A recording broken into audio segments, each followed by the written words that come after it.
les orateurs belges qui ont bien respecté le timing de présentation.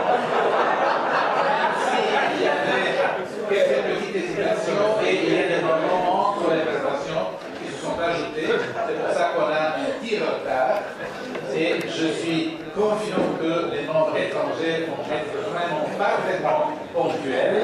Et alors, je donne la parole à Mme Costanzo pour commencer la séance. Voilà, donc 5 minutes par présentation, hein, c'est ça le vrai timing qui avait été imparti. Et donc le professeur Luc Huet est directeur du centre de recherche Lille Neuroscience and Cognition. Il est responsable de l'équipe Alzheimer et tauopathie à l'Université de Lille. Et nous allons nous rendre dans son bureau avant d'accueillir au pupitre. Nous allons nous rendre dans son bureau avant de l'accueillir au pupitre.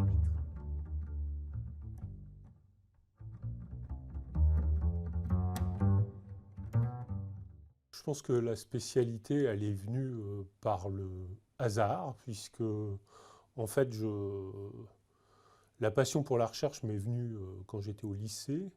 J'ai visité plusieurs laboratoires et j'ai eu, on va dire, un coup de foudre pour un laboratoire qui travaillait sur le cerveau, qui était, à l'époque, quelque chose de mystérieux. Donc, j'ai eu plusieurs mentors, là aussi, hein, des rencontres, puisque, en fait, après ce master où j'ai initié mon travail sur la maladie d'Alzheimer, je suis parti aux États-Unis faire ma thèse, et là j'ai eu plusieurs mentors et des gens qui m'ont suivi et avec qui je suis resté en réseau, où je suis encore en réseau avec eux. Donc ça vous ouvre l'esprit aussi, et ça vous ouvre à aller vers l'autre, à discuter avec l'autre, et à échanger, voir qu'on a finalement beaucoup de différences et qu'on se construit beaucoup plus rapidement dans ces différences que finalement ça nous sépare. Donc c'est vraiment un avantage. Je dirais qu'il y avait un autre aspect également, c'est que moi je suis de culture scientifique, hein, je ne suis pas du tout médecin, et je suis arrivé dans un hôpital américain, dans un département de gériatrie, où tout de suite j'ai été au contact du patient. Et donc ça m'a aidé énormément également. Comment la recherche peut revenir vers l'homme, vers l'humain.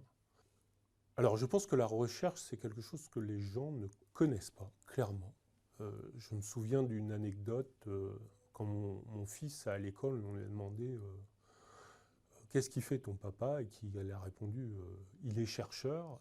La maîtresse lui a dit ah bon, il cherche un emploi? Non. Et mon fils a répondu il cherche des sous.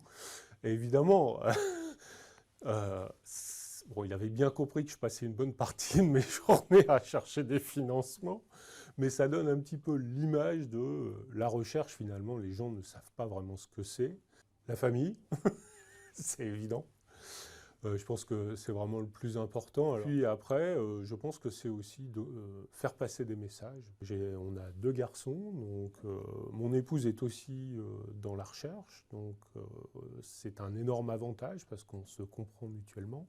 J'aime beaucoup l'histoire, la géographie, et puis énormément la littérature également. C'est vrai que l'expérience aux États-Unis m'a permis de m'intéresser aux autres cultures. Évidemment, j'aime voyager et on a un métier qui nous donne l'occasion de voyager, en tout cas quand on peut faire ses conférences à l'étranger. Donc, j'avoue que j'ai découvert la culture asiatique, par exemple, et bon, c'est vraiment un endroit où je me sens apaisé, où j'aime me retrouver un petit peu pour réfléchir. Pour moi, l'Académie royale de médecine de Belgique, c'est vraiment un lieu d'échange, un lieu justement de rencontre. Je pense qu'on est tous à un point de notre carrière où on a envie de partager, essayer d'améliorer les choses. Et c'est vrai que pour moi, la Belgique, c'est presque la maison, hein. Ma famille s'est réfugiée, enfin mes parents se sont réfugiés en Belgique pendant la guerre. Donc on a toujours eu des échanges avec des cousins belges. Donc on se sent en plus très très proche. Et j'ai toujours beaucoup travaillé en collaboration avec mes collègues belges. Je pense que la recherche, c'est un métier formidable parce que c'est la liberté. Et la recherche académique, c'est vraiment la liberté. Et cette liberté, souvent on la cherche, on se demande où elle est, et je pense que notre métier, c'est un métier de liberté, c'est un des rares métiers encore où on peut faire ce qu'on a envie de faire. Évidemment, il faut aller chercher des financements, il faut se battre, mais quand on est passionné, je pense qu'il ne faut jamais oublier que la passion, ça donne des ailes, et donc on peut y arriver. Donc je pense que c'est vraiment quelque chose qui est important comme message, c'est-à-dire un message d'espoir au moment où tout le monde est un petit peu... je pense qu'il faut croire, et ça c'est important. Oui, c'est un grand plaisir d'introduire le professeur Louis Boulier. Il a réalisé sa thèse de doctorat à Mount Sinai Medical Center à New York entre 1988 et 1992.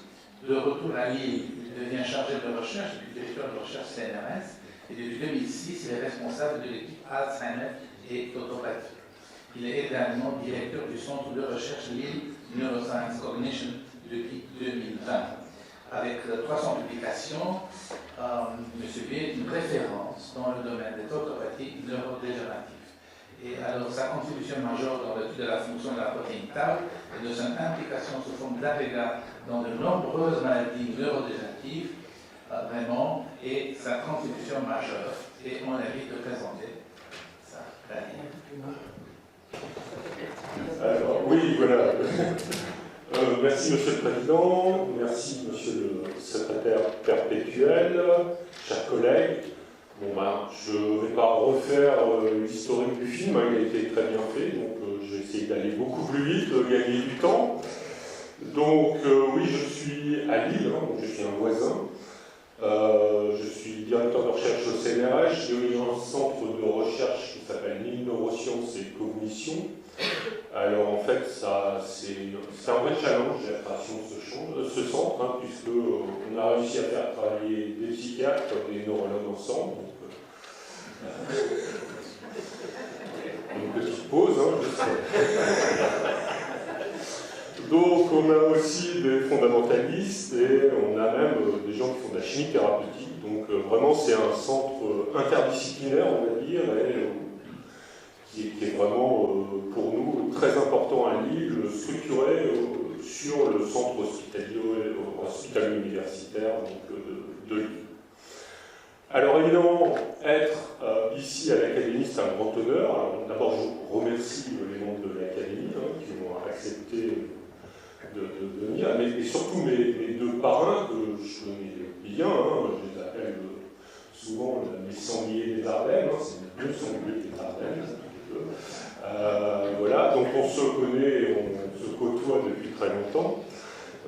En fait, je travaille sur une thématique qui est la protéine tau, dont Jean-Pierre Brion a dû vous parler, puisque en fait, il était en compétition avec mon patron, il n'a jamais publié avec mon patron, alors que nous, on a beaucoup publié ensemble après. Voilà.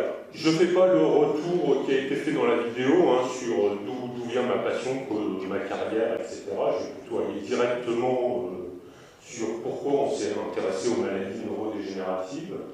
Parce que tout simplement, à l'époque où j'ai débuté, personne en France, quasiment, ne travaillait sur la maladie d'Alzheimer au niveau fondamental. Donc on était un peu innocent et finalement... j'ai eu l'opportunité de partir aux États-Unis pour ma thèse. Alors, souvent on dit c'est formidable, et voilà, comment on fait ça? Moi, c'est un coup de bol. Comme il n'y avait pas de français et que mon patron américain avait une grante qui était dédiée à une collaboration franco-américaine, j'étais le seul candidat. Donc, finalement, voilà, on se retrouve aux États-Unis, pas parce qu'on est bon, mais simplement parce que voilà, on est culotté, qu'on a osé envoyer un truc. Voilà. Bon, à côté de ça, ça a été formidable parce que ça a été une expérience vraiment qui a boosté un petit peu la carrière et où je me suis spécialisé. Alors moi j'étais spécialisé plutôt de biochimie des sucres, des protéines. Et donc évidemment ces maladies neurodégénératives qui sont beaucoup de maladies liées à des des maladies à agrégation de protéines, ben, on avait un petit avantage quand on était biochimiste, hein, on pouvait disséquer ça. Et clairement, bon, ben, vous savez que Jean-Pierre Brion a été le premier à découvrir cette protéine tau dans la dégénérescence neurofibrulaire. Alors c'est assez extraordinaire, hein. En 85, il est le premier à publier dans Archive of Bruxelles, je ne sais plus, Archive of Biology Bruxelles, qui n'était pas référencé dans PubMed. Et l'année suivante, il y a 20 papiers qui sont sortis sur la protéine tau comme constituant principaux de la dégénérescence neurofibrulaire. Et il a fallu presque 20 ans pour que le travail de Jean-Pierre soit reconnu comme travail princeps de cette protéine tau. Comme quoi le retour de l'Internet et des réseaux permet de remettre un petit peu les choses à la place. Donc, dans cette maladie d'Alzheimer, on a les peptides amyloïdes, le protéine tau. Ça fait maintenant plus de 30 ans qu'on les connaît, et on ne sait toujours pas comment ils interagissent finalement, et qu'est-ce qui se passe. Donc ça reste un défi. Alors peut-être la neuroinflammation, on aura le temps d'en reparler peut-être. Et puis après, cette définition de la maladie d'Alzheimer, c'est une définition que nous, scientifiques, cliniciens, neurologues, on a défini finalement. Parce qu'avant, on parlait de démence présénile, de démence sénile. On a voulu regrouper tout ça au sein d'une même pathologie parce qu'il y avait un problème de santé publique. Et maintenant, on se pose la question un petit peu de la réalité de ce syndrome Alzheimer, quelque part, puisque on est en train de faire beaucoup de stratification sur les essais cliniques. Hein. Est-ce que vous êtes APOE4 ou pas dans la maladie d'Alzheimer? Est-ce que vous avez des génotypes particuliers? Est-ce qu'on vous inclut ou pas dans ces essais cliniques? Et donc on revoit un petit peu tout ça, et c'est dans ce cadre-là, par exemple, que Charles, une pensée pour Charles, qui était aussi un de mes amis très proches, qui était membre de l'Académie, avait défini un petit peu, il avait été parti à contrario de PART, hein, qui est une sous-unité d'Alzheimer. Alors je reviens à la protéine tau, qui est quand même le centre de ce qu'on fait. La protéine tau, vous avez peut-être entendu parler, ça s'agrège dans les neurones en dégénérescence neurofibrulaire, c'est modifié, ça empêche le transport axonal, c'est globalement ce qu'on enseigne aux étudiants actuellement, et c'est probablement complètement faux. Donc en fait, cette protéine tau, comme bien souvent, elle a beaucoup de rôles, et pas seulement au niveau du transport axonal, mais par exemple, elle a un rôle très important dans la protection des acides nucléiques, donc l'organisation de la chromatine. Et maintenant, on voit que les cellules cancéreuses qui expriment tau, finalement, résistent à la chimiothérapie, résistent à la radiothérapie. Donc, on a vraiment d'autres fonctions de tau. Les souris invalidées pour tau sont obèses. Et en fait, elles interagissent. Pourquoi? Parce que tau interagit dans la signalisation à l'insuline. Tau n'est pas seulement une protéine neuronale. Si je reste dans le diabète, hein, on a parlé beaucoup de diabète aujourd'hui, j'ai dit tiens, on va continuer dans l'exemple du diabète. La sécrétion des vésicules d'insuline est régulée par tau dans les cellules bêta des isotomes. Donc, si on a une perte de fonction de tau, on sécrète de l'insuline de façon constitutive. Donc, on peut se poser la question aussi de lien entre diabète et maladie d'Alzheimer, par exemple. Donc voilà, c'est un petit peu tout ça qu'on essaie d'étudier dans le laboratoire. Alors, on a la chance d'être sur un hôpital, donc on a accès aux patients, que ce soit aux équipes biologiques, aux tissus. On a des cliniciens qui s'impliquent dans la recherche et qui expliquent aux patients en centre mémoire pourquoi c'est important de participer à la recherche. Et donc, ça nous aide beaucoup, nous, scientifiques, pour comprendre cela. Alors on développe des modèles expérimentaux des mécanismes de ces maladies neurodégénératives. Alors on n'a pas de modèles expérimentaux de la maladie d'Alzheimer, on n'a pas de modèles expérimentaux de maladie, on a des modèles expérimentaux qui permettent de tester des hypothèses.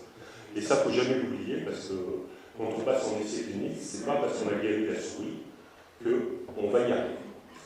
Je terminerai juste en disant que, voilà, au niveau de la recherche, j'ai fait mon travail sur la protéine tau.